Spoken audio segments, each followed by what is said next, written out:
esse chão descampado, do cerrado maltratado, arrodeado de serra, pra todo lado, mato baixo torcido, quando quer todo florido, formosura conquista, desponta fora do. E aí, pessoal, tudo bom com vocês? Bem, então, hoje nós estamos na aula 2, certo? Da disciplina Biologia Vegetal. E continuamos com a professora Estefânia, eu aqui que vos falo. Essa aula, como ela é um pouco extensa, eu precisei reduzir um bocado e eu separei ela em partes, tá bom? Nessa primeira parte, nós vamos ver como abordar a biologia vegetal, né, no contexto do estudante. Como que você vai fazer para tornar as aulas de biologia vegetal mais interessantes para o teu estudante?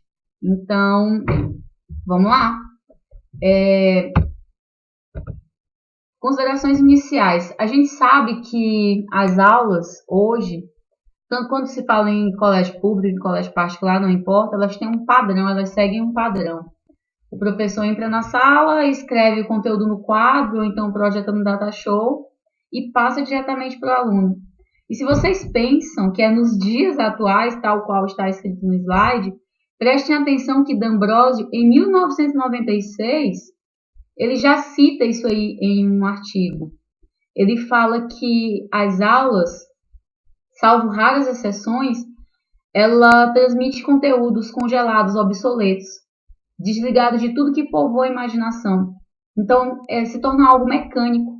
O estudante, ele aprende por aprender. Eu até penso que a palavra aprender nem seria uma palavra correta, devido ao fato dele só absorver aquilo para aquele momento.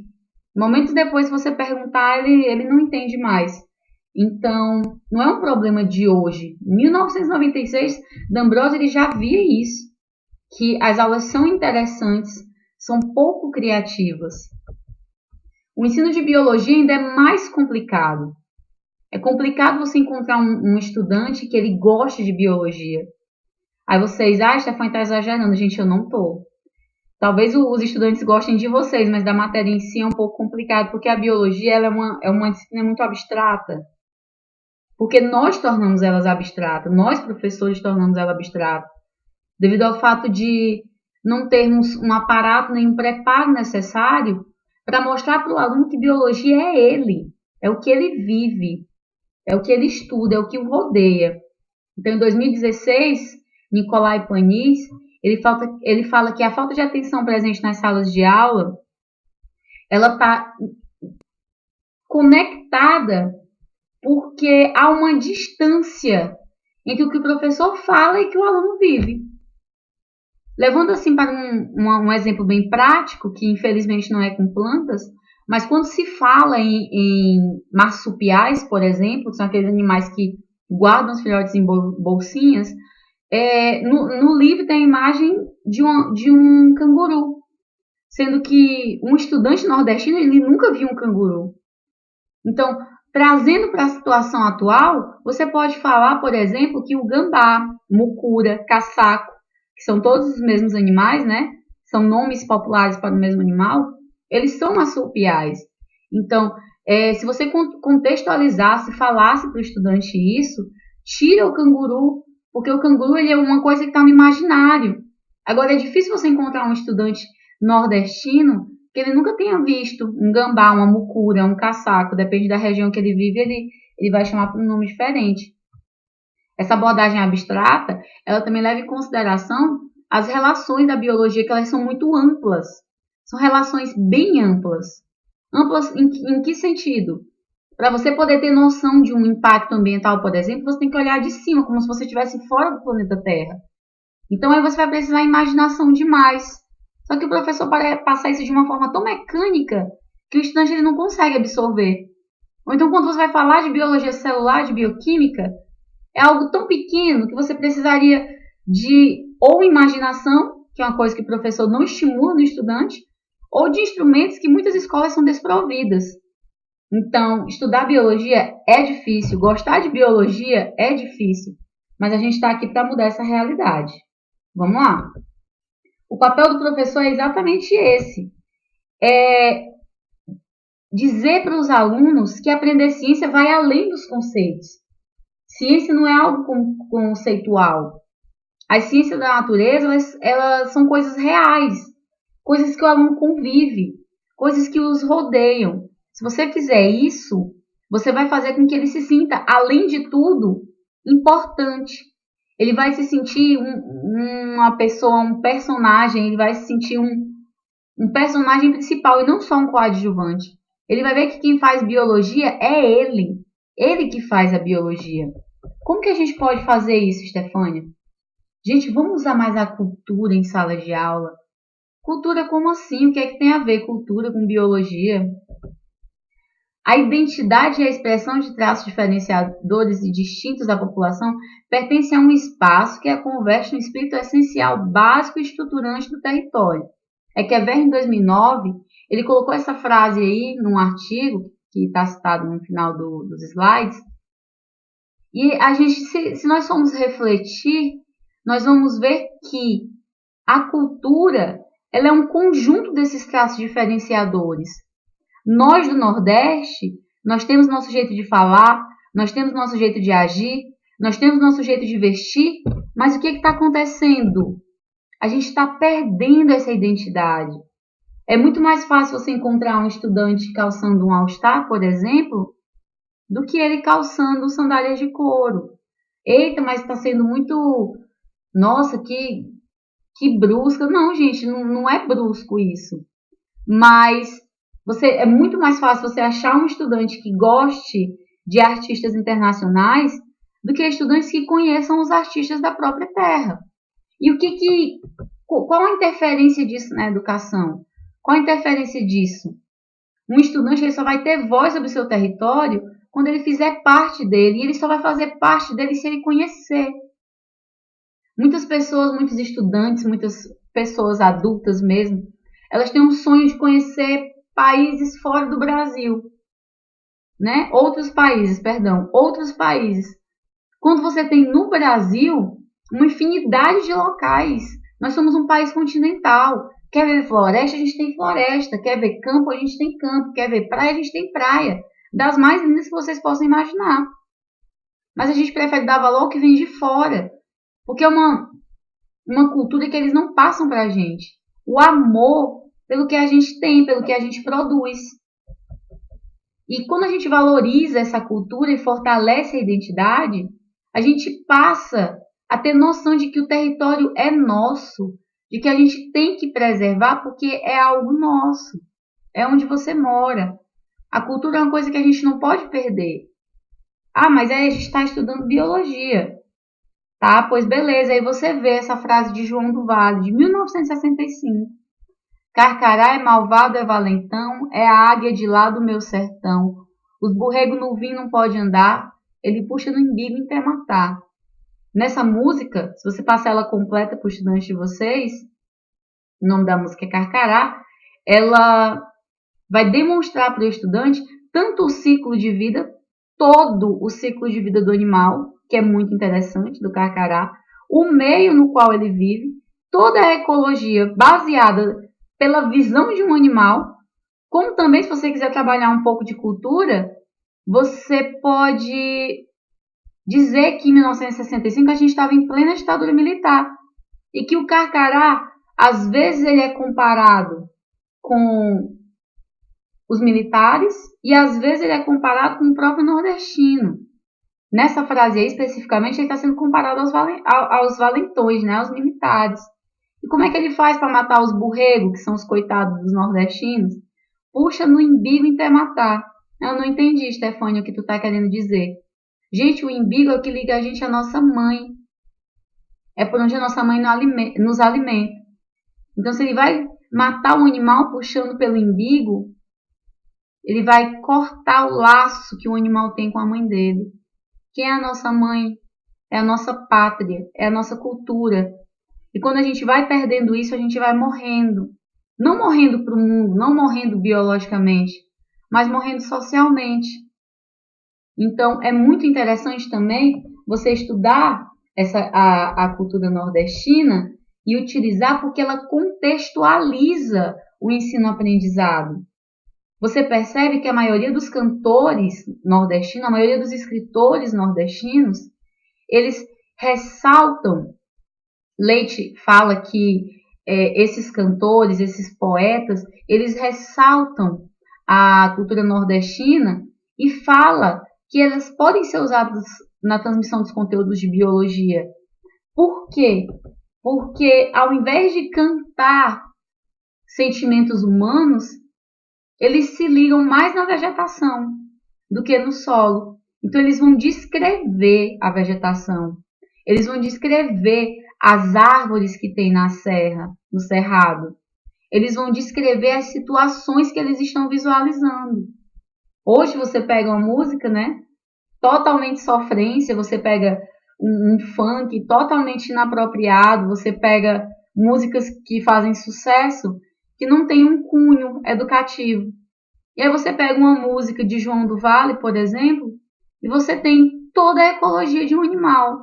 Você pega uma música do nosso querido o Rei do Baião, né? E você vê Luiz Gonzaga, e você vê na música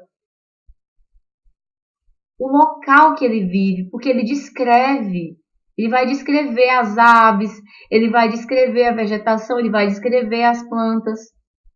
E aí o aluno ele vendo que a biologia ela pode ser interessante a tal ponto de alguém utilizar ela como base, como mote para uma música, além de ele se interessar mais pela aula, ele vai buscar, ele vai procurar aquilo. E talvez ele seja até sensibilizado para poder valorizar uma cultura que é dele. É dele. Assim as aulas elas ficam mais dinâmicas, fluidas. E você consegue falar com o aluno dialogando. Ah, vocês lembram? Vocês viram? Vocês conhecem? E ele vai dizer, minha avó fala muito disso, minha mãe fala disso, meu pai, meu vizinho. Muitas vezes são as pessoas mais antigas. Mas você consegue trazer isso para a sala de aula. Mas a Stefania ainda não falou das plantas, então vamos lá. A botânica na sala de aula é um assunto um pouco complicado, porque os estudantes eles não veem aquilo como algo importante, eles não veem a botânica como algo interessante. Muitas pessoas que você for procurar, eles vão gostar mais de zoologia do que de botânica, porque a planta é parada, porque a planta é algo estático, porque a planta só serve para produzir oxigênio para a gente, algo que já foi batido, né? Eu já falei na aula anterior. Mas quando você trabalha a botânica de uma forma interessante, o aluno, o estudante, ele vai passar a ter mais interesse. Ele vai até gostar de botânica. E a nossa intenção, a minha intenção é essa mesmo. Puxar brasa para minha sardinha. Porque a minha área de atuação como botânica, os meus estudantes amam botânica. Porque é só a forma de você abordar. Uma abordagem interessante, uma abordagem quando eu entro em classe recitando um cordel, lendo um poema ou com uma música legal e pergunto para os meninos o que é que a gente vai estudar hoje. E a partir daquilo eles já falam, a gente vai falar hoje sobre pteridófitos, a gente vai falar hoje sobre angiosperma, nós vamos falar hoje sobre o Cerrado, sobre a Caatinga, sobre a Amazônia, eles acham isso muito interessante. Então, esse cordel aí, Os Animais Têm Razão, vocês podem colocar desse jeito aí no Google, que vocês conseguem o cordel completo, ele é grande.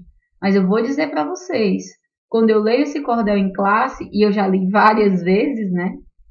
Já li várias vezes, inclusive na mesma turma, toda vez que eu leio, eles param para poder ouvir, porque é lindo. O cordel ele é um texto musicado, é lindo. E se você, eu indico bastante você pegar esse cordel e estudar ele completo.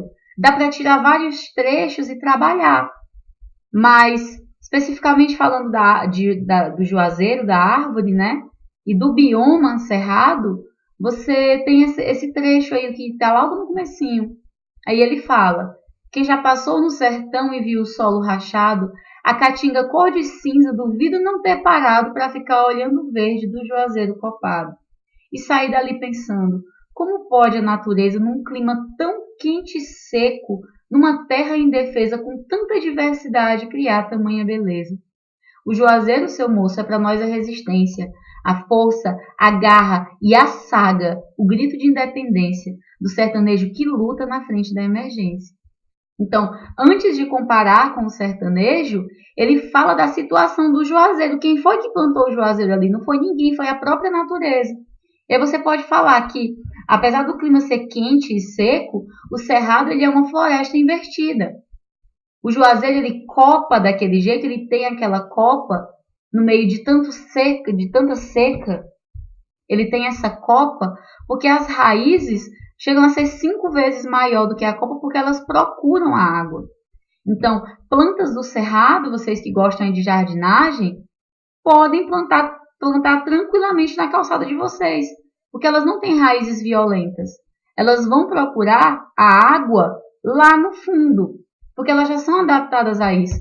Você percebe, pode prestar atenção aqui próximo à raiz, que não tem raízes aqui superiores. As raízes estão todas abaixo.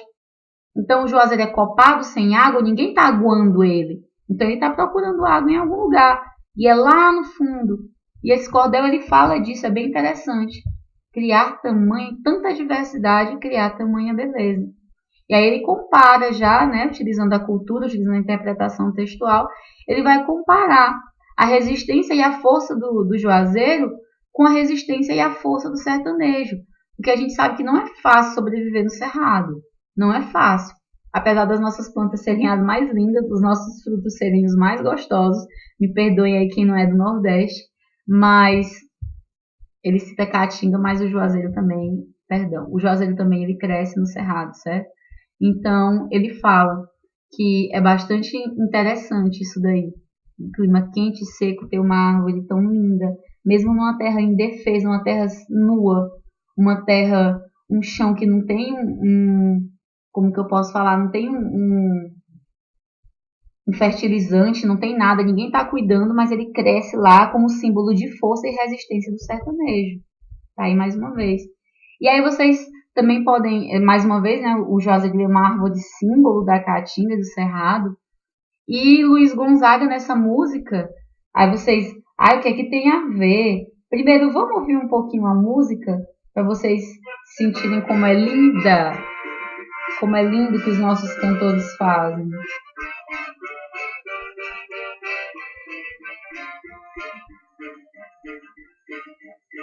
Juazeiro, Juazeiro, me responda por favor. Juazeiro, velho amigo, onde anda o meu amor? Ai, Juazeiro, ela nunca mais voltou. Juazeiro, onde anda o meu amor? Foi só para deixar um gostinho e vocês procurarem. Essa música tem no Spotify, certo? Juazeiro de Luiz Gonzaga. E aí vocês, nossa, quando vocês prestem atenção na música, né? É sofrência pura. Mas como que eu posso trabalhar botânica utilizando uma música romântica? Gente, eu utilizo essa música para explicar várias coisas. Primeiro ele fala, que ela tem um novo amor, que o juazeiro sabe disso, porque provavelmente ela está indo lá com outro amor, né? Mas ele pergunta por que o juazeiro chora. E aí você pode explicar na fisiologia a transpiração, que no Nordeste ela chega a ser tão forte que a gente sente as gotículas à noite. Então, o juazeiro solidário, a dor dele, chora. E aí você explica o que é o choro da árvore. Eu também falo da questão ele fala que desde que o amor deles nasceu, né, toda tarde a sua sombra eles conversavam. E até hoje, após o amor morto, o nome permanece lá, o nome que ela escreveu quando o amor nasceu. Então, levando em consideração o tempo que se passou, por que esse nome está no mesmo lugar? E aí você pode trabalhar a questão do crescimento meristemático, que uma árvore, o crescimento secundário dela, né, ela cresce em espessura. O tronco da árvore ele não vai esticar, ela vai crescer só no ápice caulinar e no ápice radicular, mas o tronco dela permanece no mesmo lugar. Então está no mesmo lugar, o amor deles morreu, ele vai lá, ele chega e ele vê o nome no mesmo lugar. Então, eu passo uma música linda, falo para eles o que é uma sofrência raiz, porque ele diz que prefere morrer do que passar por aquilo. Cachorrinho latindo. Ele prefere morrer do que passar por aquilo, né? E então, é uma tristeza essa questão, né? Mas é bem interessante você mostrar o que é sofrência mesmo, uma sofrência linda, uma sofrência musicada, uma sofrência que dá para você dançar juntinho. Assim ele vai valorizar a cultura dele. Porque as sofrências de hoje nas músicas já estão tão clichês, né? Mas uma música linda que dá para você trabalhar perfeitamente. E tem a música Cerrado, do El Figueiredo, que eu mostrei no comecinho da aula. Também é bastante interessante, que ele fala que o cerrado, você pode pintar seu pé de vermelho em determinadas épocas do ano. Determinadas épocas do ano, quando você quer caminhar, né? Mas quando ele quer, ele brota e ele fica todo roxo. Acho que o El Figueiredo gosta do roxo. E aí a gente tem o ipê. Coisa linda, né? Um ipê roxo, todo florido desse jeito. Cheio de pequenos buquês para você observar.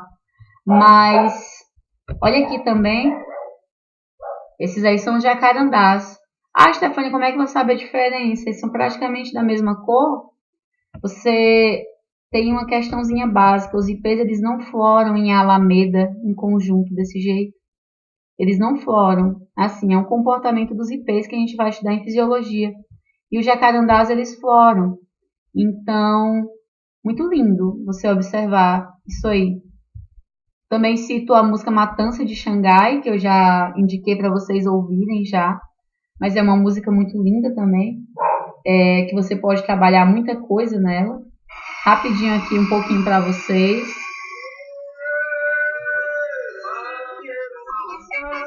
Senti o cheiro do mato da Imbrama, descansava o eleitor na sombra da barriga. Nada vale tanto esforço do meu campo, pra nosso espanto, tanta mata, haja dá uma atlântica é a própria cima, amazônica, floreiros seculares, impossível contemplar. Que triste cima, textando o nosso brinco, 13 meninos que eu nem gosto de falar.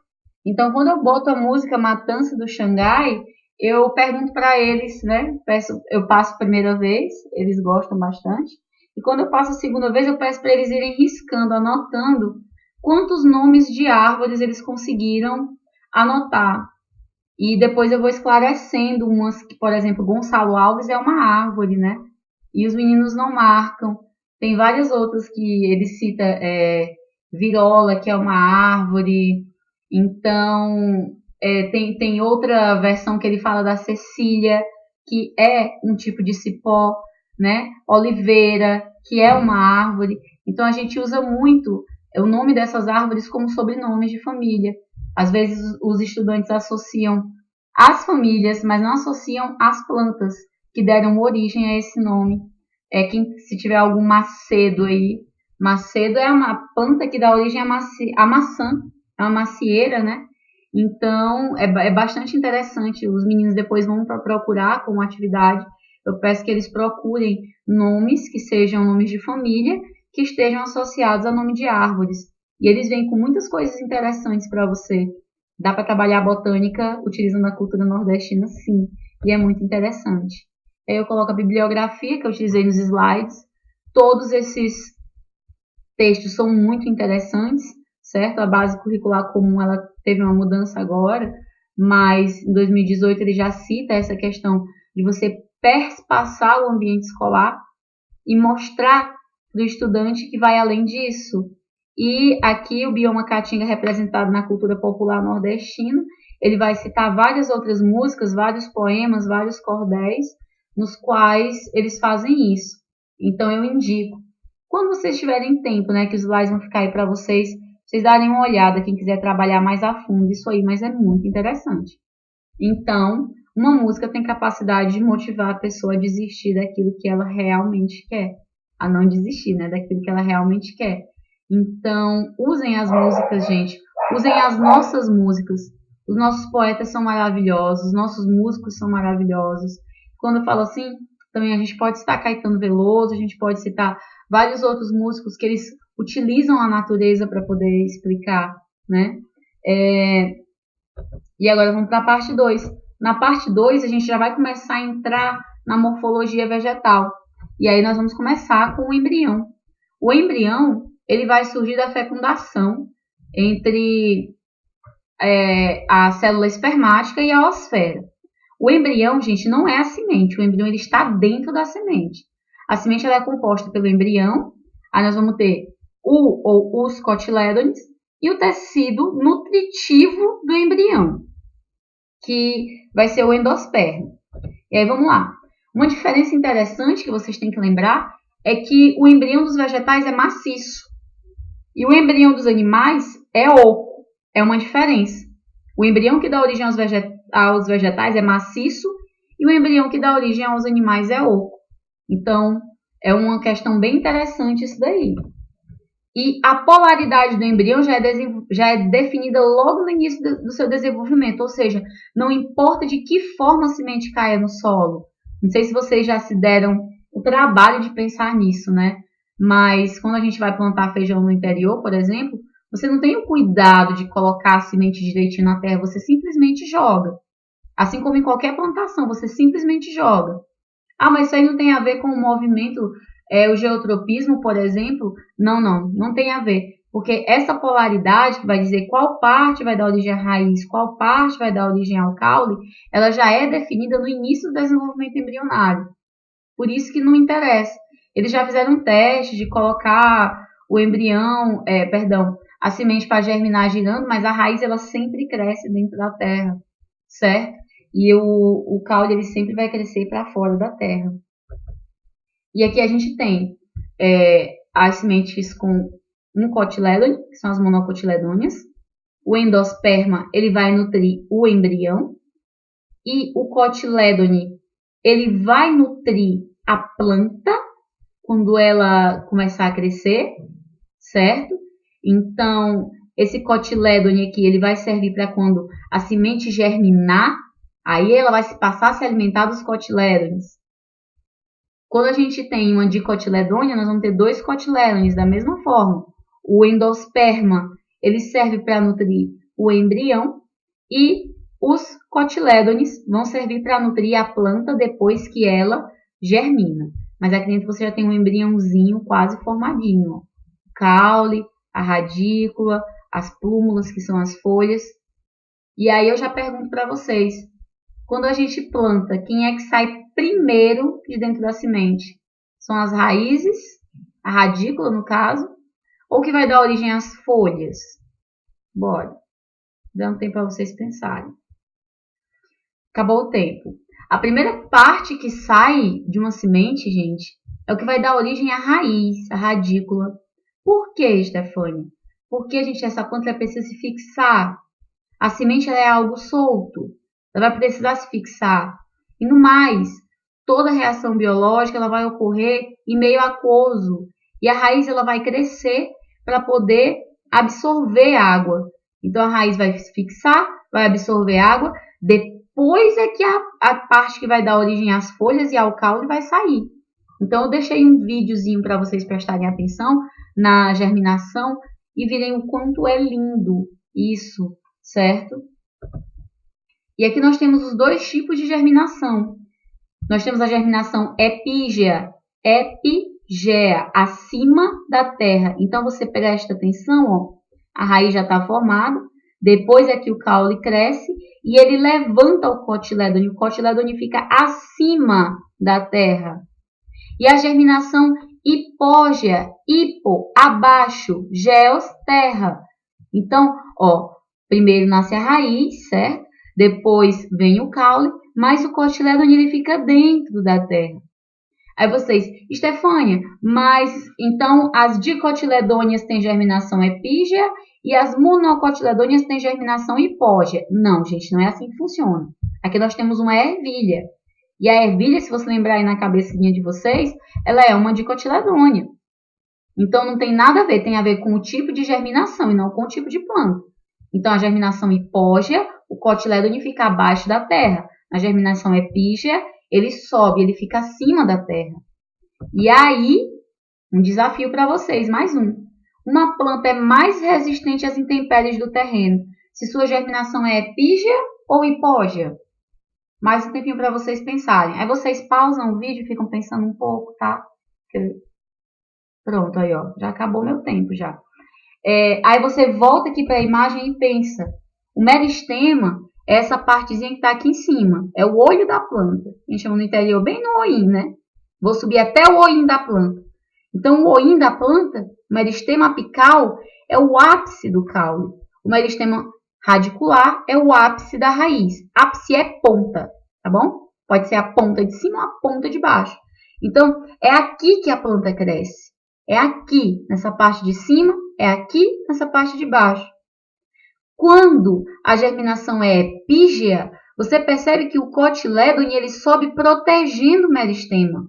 E a planta, se aqui fossem só pedras, ela vai ter muito mais chance de sobreviver, de se desenvolver, do que uma planta que tem germinação hipógea. Porque se aqui fossem só pedras, ó, quando o meristemazinho sai, ele podia sofrer abrasões dessas pedras. O atrito poderia desgastar o meristema e a planta não iria se desenvolver. Então, uma planta com germinação epígea, ela vai ter muito mais chance de sobreviver do que uma planta com germinação hipógea. Isso na natureza. Agora vamos trazer para os humanos, vamos tratar a terra. Se você for plantar milho, você vai ter que cuidar muito mais bem do solo para ele ficar macio do que se você for plantar feijão. Então tem essa questão, né? Para plantar milho, você tem que cuidar muito mais do solo, porque a planta ela é bem mais frágil quando ela está crescendo. Aí, para até ela se manter, né, até ela poder se fixar, se estabelecer como planta verdadeira, a gente só pode ter a propriedade de falar que a planta é verdadeira quando ela tem 5 folhas verdadeiras. Aí lá no videozinho que eu passei para vocês, vocês vão perceber que as primeiras folhinhas que nascem, elas são diferentes das outras. E é essas que são as folhas verdadeiras. Então, quando ela tem 5 folhinhas verdadeiras, que o cotilédone caiu, aí você diz que ela é uma planta estabelecida. É o momento de você tirar ela do saquinho de muda, se você prepara saquinhos de muda, e passar ela para o chão. E se for uma planta de cerrado, já pode deixar lá e esquecer, porque ela já tem condições de se manter ali. É um processo que a gente chama de embrutecimento da muda, né? Então, vamos lá. A parte 3, a gente vai falar da morfologia do caule. E aqui eu vou mostrar para vocês mais uma vez, ó a gema apical, ó o olhinho da planta, olha onde o caule cresce. Mas você percebe também que ele tem gemas axilares. Essas gemas axilares, elas vão dar origem a galhos quando a gema apical é retirada. Então, se você está na sua casa, tem uma planta e quer que ela enrame, quer que ela dê galhos, você corta a gema apical, não tenha medo não. Enquanto a planta tiver folha, ela está fazendo fotossíntese. Você tira a gema apical e aí você vai promover o crescimento dessas gemas axilares. E ela vai dar origem a galhos. Você vai ter uma planta bem enramada, tá bom? Então, eu quero uma planta que dê muita sombra. Enquanto você tiver acesso ao ápice dela, você vai cortando. Cada vez que a gema apical crescer, se desenvolver novamente, você vai cortando, vai cortando, vai cortando, e ela vai enramar bastante. Já está bem enramada, vai ter uma copa bonita, aí você para de cortar e vai deixar ela crescer agora, porque agora você vai querer que ela cresça e tenha um tronco, né? Porque não adianta dar sombra só para os seus pés. Mas, além da gema apical e as gemas axilares, nós vamos ter os nós, de onde as folhas saem, e os entrenós, que é um lugar limpo, um lugar que não tem folhas. E isso é bastante visível em determinados tipos de caule. E aqui a gente já vai para os tipos de caule. Nós temos os troncos. O tronco vai ser aquele caule que ele é mais grosso na base do que na parte superior. Ele vai ter vários galhos, vai ter galho, dá para você pendurar o seu balanço aqui, dá para se balançar tranquilo. Cuidado com o pé de siriguela, que ele é frágil, viu, gente? Mas dá para você se balançar aqui, de boa, tá bom? Ele vai ter vários galhos, ele vai ter tronco, vai ter uma parte assim que separa as folhas do chão. Porque é essa a função dos caules, é levantar as folhas para que elas estejam expostas à luz do sol. Por isso também que ela tem galhos, para poder expor essas folhas à luz do sol. Tirar uma folha debaixo da outra, ajeitar a árvore direitinho, para que a maior quantidade possível de folhas estejam expostas ao sol e fazerem fotossíntese. Aí, no cerrado, você tem uma coisa interessante. O tronco, ele começa a enramar, a gente não chama tronco, né? Ele começa a enramar do solo. Aqui do solo você vai ter várias saídas e não vai crescer tanto, vai ser um arbusto. Porque aqui no cerrado a planta não precisa crescer. Lembra, as árvores são muito espaçadas, então não vai ter sombra. A intenção dela vai ser se espalhar mesmo.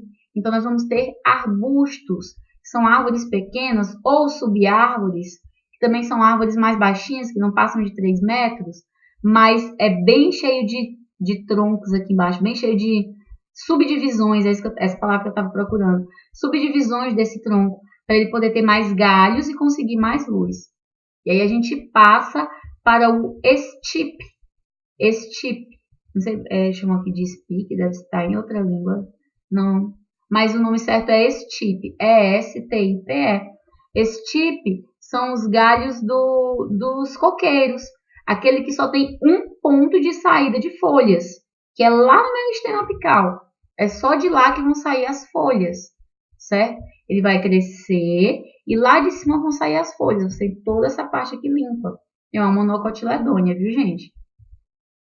Aí você vai ter o colmo. O colmo vai ser clara a divisão entre nós e entre nós.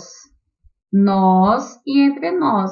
E a gente tem 2 tipos de colmo bem conhecidos, que é o colmo cheio, nós temos a cana-de-açúcar, e o colmo oco, que nós temos o bambu, tá bom? Esses aqui são exemplos de caules aéreos. Aí nós vamos ter os caules subterrâneos, aqueles caules que ficam embaixo da terra. Vamos ter o tubérculo. O tubérculo, ele vai ser um caule de reserva de substância. Por isso que a planta deixa ele embaixo da terra. Vamos imaginar isso daí. Ah, Stefania, você disse que o caule era para expor as folhas. Sim, mas nesse caso, o caule é utilizado para reservar a substância. É como se você fosse guardar seu dinheirinho. Aqui é a área de reserva das substâncias. Então, é o dinheirinho que a planta acumula, que ela não gasta. Ela tem que esconder dos animais, tá bom? Porque senão os animais vão comer. Aqui tem açúcar, algo valiosíssimo na natureza, açúcar na forma de amido. Por isso que elas deixam ele abaixo da terra. E aí nós temos esse caule interessante. Nele, como exemplo do dia a dia, a gente tem a batata inglesa, tá bom? Cuidado, porque a batata doce ela é raiz, ela não é caule. A batata inglesa é um caule. Como é que eu sei disso? Desses olhinhos da batata aqui, ó, vão sair folhas. E lembra que as folhas saem do caule, tá bom? Os bulbos, você vai ter que os bulbos, eles são escamosos. A gente conhece a cebola, né? O cheiro verde, se você deixar ele crescer um tempo, em cima vão estar as folhas que a gente usa e embaixo vai ter a cebola de cabeça, certo? Essa cebola aqui, ela descasca, isso aqui são folhas modificadas que nós chamamos de catáfilo, porque do caule saem as folhas. E onde é que está o caule? Quando você corta uma cebola no meio, você vai ver uma parte branca aqui dentro. Essa parte branca é todo o caule da cebola, é o caule todinho da cebola. Mas ele também fica abaixo da terra. Acima vão as folhas, tá bom? Como outros exemplos, nós temos alguns lírios, nós vamos ter... vamos ficar só no alho também, ó. Os rizomas. Rizoma ele é um caule subterrâneo. É um caule que ele lança as folhas só na época da reprodução. Uma coisa interessante é que ele é horizontal ao solo. É uma diferença entre o tubérculo e o rizoma. É uma diferença entre uma raiz que acumula e o rizoma. O rizoma ele é horizontal ao solo, ele cresce de forma horizontal. Uma raiz como a cenoura, por exemplo, ela vai crescer na forma vertical. Então, é algo interessante vocês lembrarem, para você conseguir diferenciar um rizoma de uma raiz tuberosa, por exemplo. Aí, uma coisa interessante também que eles podem perguntar é a banana, ela só dá fruto uma vez. É verdade ou é falso? Aí é o momento que você pausa para pensar um pouco, porque eu já vou dizer a resposta. É falso, gente. O que você vê da bananeira são as folhas. É um pseudocaule formado pelo entrelaçamento das bainhas das folhas. Então, a folha tem várias bainhas, Aí elas vão se abraçando, porque esse é o papel da bainha, da folha, e formam um pseudo caule, tá? Ela só surge, ó, o que eu já falei para vocês, na época de reprodução. Então ela sobe da banana e depois ela morre. Mas quando o homem corta, ele está cortando somente as folhas. Depois, o caule ele continua vivo lá embaixo, a bananeira continua viva lá embaixo. E aí só é o tempo de chegar na época de reprodução de novo e ele crescer de novo, certo? Então, como rizoma também a gente tem as samambaias. Samambaia, o caule também é subterrâneo, o que a gente vê são as folhas. Na parte 4, nós vamos ver o caule por dentro, a anatomia do caule, como é esse caule por dentro. E aí você já olha aqui, eu já dou um tiro, pá, corte histológico. Eita, eu não entendo nada disso, mas olha que coisa interessante. Aqui nas monocotiledôneas, o pessoal fala que está desorganizado. Eu não acho desorganizado. Olha, você vê que esses buraquinhos aqui maiores, que estão dentro do feixe, parece uma carinha com a boquinha aberta, se você prestar atenção. Esses buraquinhos maiores são o xilema. Se você olhar em todos eles, o xilema sempre está voltado para dentro. Essa parte mais escurinha aqui, que você não consegue ver, mas também tem buraquinhos, eles são o floema. E o floema sempre está voltado para fora. Eu não acho desorganizado, eu acho até organizadinho. Uma coisa interessante é que o parênquima medular, a medula, ela está aqui abraçando todos eles. Quando você vem para uma dicotiledônia, e é assim que você reconhece, você tem uma presença nítida de medula. Gente, parênquima é tecido de preenchimento. A epiderme, ela está aqui, ó, é como se fosse a sua pele, um tecido de proteção. E o parênquima é um tecido de preenchimento. Ele está preenchendo. Então, as dicotiledôneas, elas têm esse parênquima, essa medula, esse meinho aqui. Uma coisa que as monocotiledôneas não têm. E olha, eles chamam de um feixe organizado ao redor de um cilindro. É para ser um cilindro aqui, está um pouquinho quadradinho, mas é como se fosse um cilindrozinho aqui. Também o xilema está voltado para dentro e o floema está voltado para fora. Lembrem bem disso que a gente vai já usar. O xilema é o buracão grande, dá para você ver até aqui onde está pequenininho. E o floema são esses, ó, pequenininhos, tá certo? Não vamos esquecer disso não, tá bom? Vamos passar aqui para a próxima. E uma figura bem assim superficial, né? Ele mostra que o xilema, também chamado de lênio, ele sobe, levando a seiva bruta. Essa denominação ela já mudou. A gente não chama mais de seiva bruta, a gente chama de seiva inorgânica, porque ela tem água e sais minerais. Ela vai levar para onde essa seiva bruta, essa seiva inorgânica? Lá para onde vai ser necessário, para as folhas. Então é outra função do caule. Ele vai ser condução, é nele que estão os tecidos do câmbio.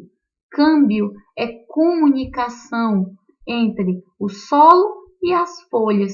Então a raiz, ela absorve. Essa palavra absorver, ela está um pouco complicada, né? Que na verdade a planta não absorve. Vocês vão ver isso mais na frente. Estou dando spoiler, não vou dar spoiler, né? Vocês vão ver lá na frente. Ela dá para as folhas e a folha devolve a seiva elaborada que vai descer para poder justamente alimentar, além de toda a galera, a raiz, tá bom? Vai descer pelo floema, os vasos liberianos. Eu preciso que vocês entendam que o floema ele é mais externo e o xilema ele é mais interno. Então a água ela sobe por dentro e a seiva orgânica ela desce por fora. Ah, mas essa figura aqui ela já está mostrando algo um pouco mais diferente.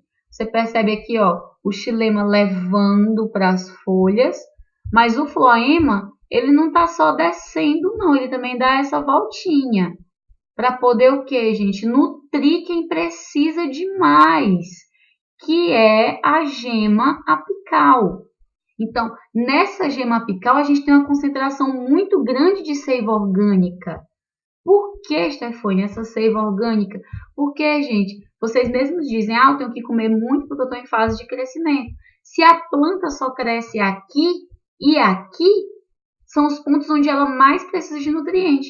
Então, a folha produz, manda um pouquinho para cima. Então, na verdade, tudo é por difusão, viu? A planta produz e vai lá para onde está precisando. Cuidado com esse negócio de que o floema só desce. Cuidado, você está vendo aqui, ó, que é para onde ele está precisando. E aqui, como tem uma demanda muito grande, pode subir também, não tem problema. As flores precisam de mais, são as estruturas reprodutoras. Então, tá aqui esse exemplo que desmistifica algumas coisas. Aqui nós temos exemplos das células. Presta atenção que as células do xilema, elas são como se fosse um vaso contínuo. Um vaso contínuo. Células mortas que contêm paredes lignificadas. Tem lignina. Por quê, gente? Porque quando essa água sobe, se essa célula fosse viva, ela ia precisar beber. Vocês concordam comigo que elas iam precisar beber se fossem vivas? Só que quem precisa utilizar essa seiva inorgânica são as folhas. Só que se toda essa galera aqui fosse beber, não ia sobrar muita coisa para as folhas, né? Opa! Não ia sobrar muita coisa para as folhas. Então, são células mortas. Você presta atenção que não tem interferência, que a água ela sobe. Agora, quando você vê um floema, você presta atenção aqui, ó, que tem como se fossem umas placas crivadas, cheias de buraquinho para poder diminuir essa área por onde essa seiva desce. Por quê? Gente, olha aqui, ó, estão vendo o núcleo? São células vivas. Essas células vivas, elas se alimentam. Nada mais justo, toda célula da planta tem que se alimentar. E se esses vasos fossem lignificados, a lignina, ela impermeabiliza a região. Então, o floema, ele não deixaria passar para as células do lado. Então, são células vivas, elas comem. Como para descer todo santo ajuda, como foi que a planta resolveu esse problema? Botou essa placazinha crivada para poder frear essa descida e todas as células conseguirem se alimentar. Olha que perfeito, gente, isso é uma perfeição. Células vivas se alimentam, passa o restinho de alimento para as colegas do lado, tá bom? Quando desce, tem um freio para descer devagar, porque todo mundo precisa comer, mas não é um problema, porque todo mundo vai comer. Até porque quando chega na raiz, vocês estão vendo alguma seta voltando da raiz? Não volta. Se chega na raiz, gente, não vai voltar. Então, o que ela vai fazer? Ela vai acumular, vai servir de reserva. E dá um trabalhão para ela usar essa reserva. Igual dá um trabalhão para você queimar a gordurinha que acumulou na barriga. É uma reserva energética para você usar quando está mesmo no extremo dos extremos dos extremos. Que é algo onde a gente não quer chegar, né? Então, é lindo isso, né? Células mortas, para não precisarem beber e a água chegar onde de fato ela tem que chegar. Células vivas para poder passar para as coleguinhas. E olha aqui uma foto mais de perto do xilema e do floema. Olha o tamanhão que tem o xilema e o tamanhinho que tem o floema. Os vasos do floema. Parece um macaquinho, né? Cabecinha do macaco. Sim, mas vamos voltar aqui. Por que, Stefânia, esse tamanhão aqui do xilema? Gente, é o que eu falei. Para subir é mais complicado. Então, além do xilema ser grande, se a planta tiver que investir na criação de vasos, ela vai investir na criação de xilema. Ela vai desenvolver mais xilema, porque para subir é mais complicado. Para descer, todo santo ajuda, certo? Uma coisa interessante que vocês têm que observar. O xilema é para dentro, então o dentro da planta está para cá. O floema é para fora, a epiderme da planta, ó. O fora da planta está para cá. São coisas, são peculiaridades que você tem que já sacar na hora que você vê. Se ele perguntar assim, nesse corte histológico, qual é o meio externo da planta? Está aqui o meio externo. Ai, como é que eu sei disso? Porque o floema ele é virado para fora. Vocês viram que tanto em monocotiledônia, que o pessoal diz que os vasos são desorganizados, como em dicotiledôneas, o floema está voltado para fora. E o xilema está apontando para dentro. E o xilema é o buracão grandão, não esqueçam disso. A parte 5, nós vamos estudar a morfologia das folhas, tá bom? E aqui a gente tem uma folha completa. Aí nós vamos chamar essa parte aqui de limbo, Aqui nós temos o pecíolo e a bainha. A bainha, ela vai ligar a folha ao caule. Existem folhas que elas não têm bainha, ela já se liga direto no caule, não tem bainha. O pecíolo é onde você segura a folha, é o espacinho que tem entre a folha e o caule. E o limbo é toda essa área aqui foliar, por onde ela vai fazer fotossíntese, por onde ela vai fazer transpiração. Essa parte inteira aqui que a gente tem uma folha simples, uma folha simples, porque ela é uma folha única, ó, você percebe margenzinha lisa, uma folha única, e só tem uma camada de abscisão. O que é camada de abscisão? A próxima vez que vocês passarem por uma árvore, cheguem perto da folha e observem que ela tem um grossinho aqui embaixo. Esse grossinho é chamado de camada de abscisão. Se a planta precisar derrubar a folha, ela vai derrubar a folha dali. Vocês vão entender por que eu estou explicando isso. Por causa disso aqui, ó.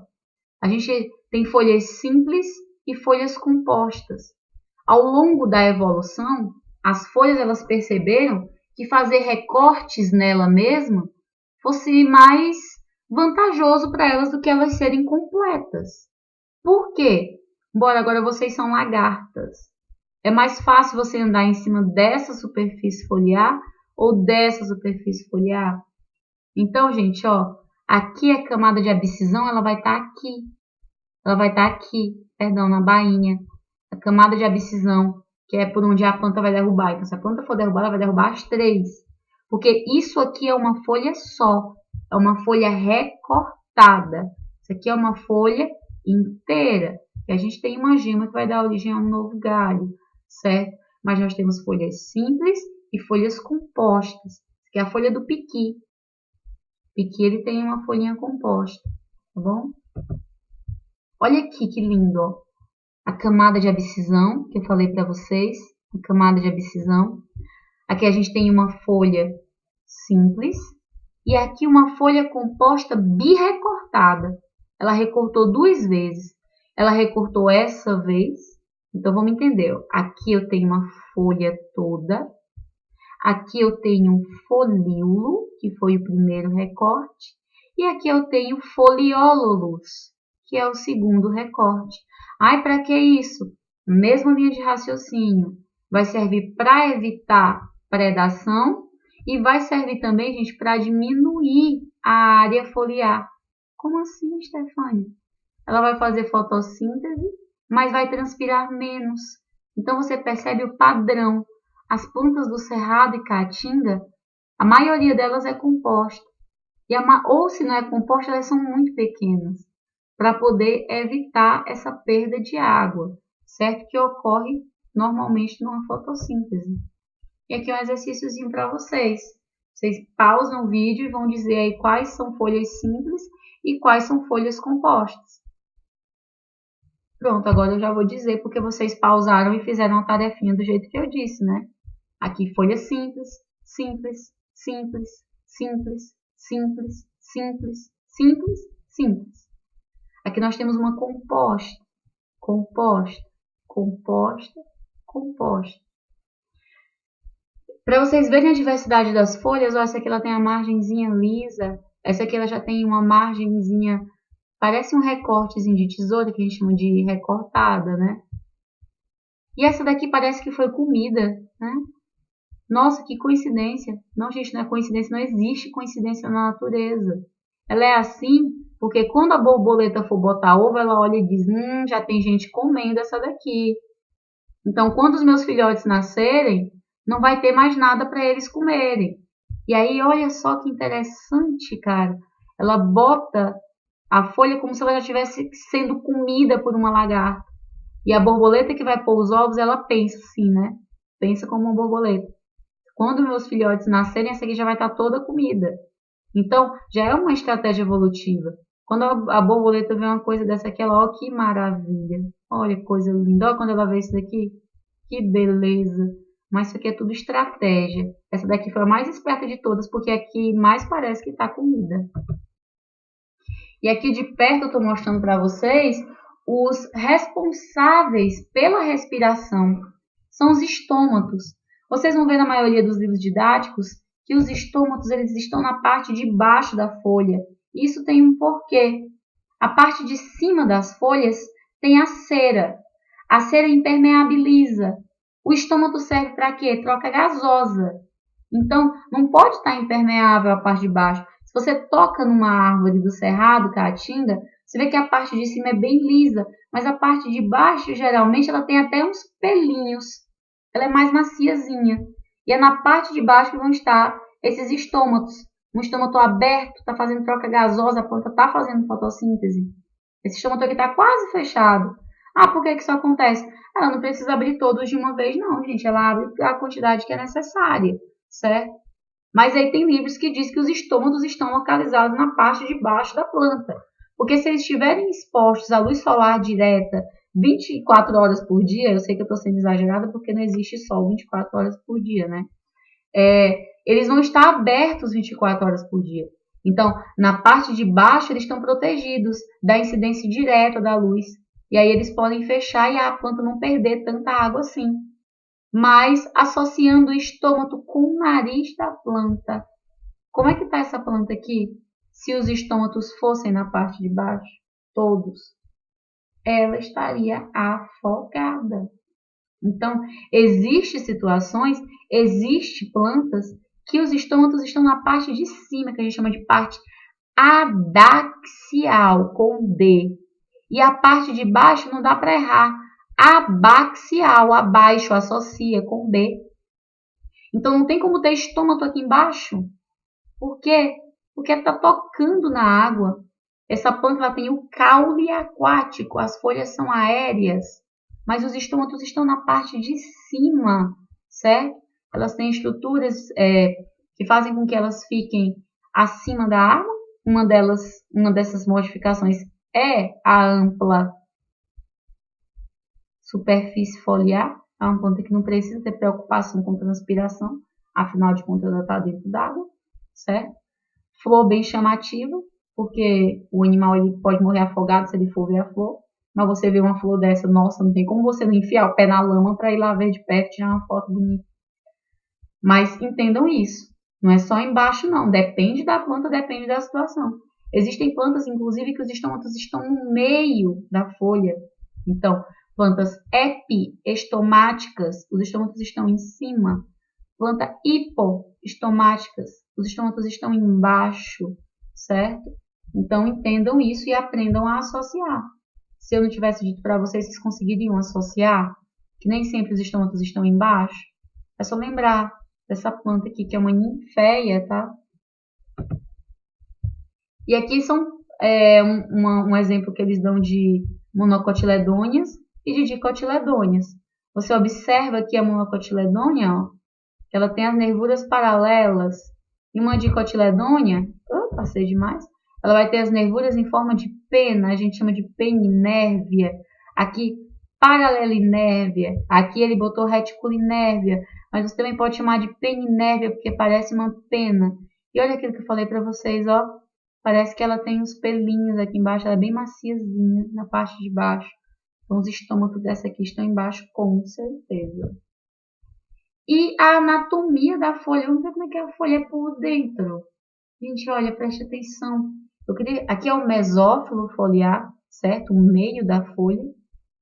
E aí eu vou perguntar para vocês aqui, baseando-se naquela mesma coisa lá do caule, que a gente acabou de ver. Olha o xilema e olha o floema. Eu pergunto para vocês, qual é a parte de cima da folha? E aí? É a parte que está o floema ou a parte que está o xilema? Sabendo que é o floema que vai distribuir a seiva orgânica, quem mais pede, quem mais tem atividade numa planta são os estômatos. Então, você olha aqui, ó, o floema, ele está na parte que está os estômatos. O floema está na parte de baixo, nessa folha aqui, que é uma folha de milho. Então, o floema na parte de baixo. O xilema está voltado para a parte de cima, que na parte de cima você vai ter a epiderme, certo? Aqui você vai ter uma folha de dicotiledônea de uma oliveira, que vai dar azeitona pra gente, né? Azeitona verde, tá, pessoal? E aqui o mesmo esquema, ele se repete, ó.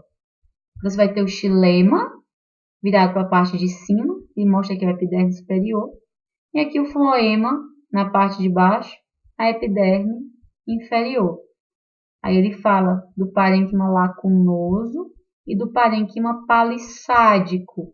Lembra da paliça, de uma construção que serve para poder apoiar quando você vai estar fazendo a laje, por exemplo? Aí você vai ter aqui o lacunoso e o palissádico. O lacunoso, porque o ar ele precisa circular aqui, ele vai ter lacunas por onde passem o ar, porque os estômatos eles precisam desse ar para poder fazer as trocas gasosas, certo? E aqui você tem ó, o floema pertinho de um estômato e o xilema voltado para a epiderme superior. Aqui está a camadazinha de cera que tem que ter, principalmente nas pontas que vivem em ambiente quente. Você pega uma ponta de ambiente quente, a parte de cima dela é bem lisa, é bem brilhosa, ou então é muito recortada. Você pega um tamarindo, por exemplo, olha o tanto que é recortado, os foliólolos são bem pequenininhos. E um pé de caju, a folha é bem grossa, né? Você dobra ela, ela quebra, ela não amassa, ela quebra, por causa da grande quantidade de cera que tem ali. E olha outro desafio para vocês.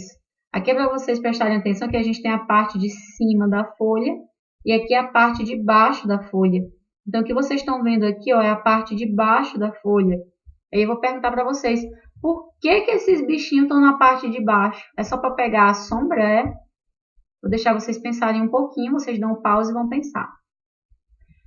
Bem, se vocês lembram, o floema, ele está na parte de baixo. Esse bicho ele não quer beber água, não. Eles vão querer a seiva orgânica, eles estão se alimentando da seiva orgânica.